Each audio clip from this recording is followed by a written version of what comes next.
انت فينك يا صاحبي؟ انت فينك؟ احنا بنشوف الويل بعدك يابا. انا شفت الويل حرفيا، يعني من ساعة كاس العالم واصابتك لغاية دلوقتي النادي الاهلي تقريبا ما عندوش حد بكواليتي زي امام عاشور، ولا هيبقى فيه في مصر ولا في افريقيا، ده حرفيا. لا، الاهلي مفتقده بطريقة كبيرة جدا جدا جدا، ويعني ليه تأثيره. كان هو وسام ابو علي الاتنين تأثير واحد بكواليتي عالي قوي قوي قوي.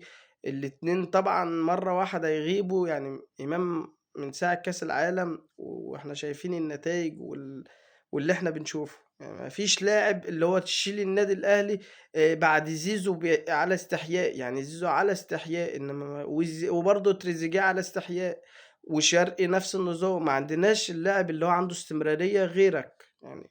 ارجع ارجع، احنا بنشوف حاجات مش عايزين نشوفها.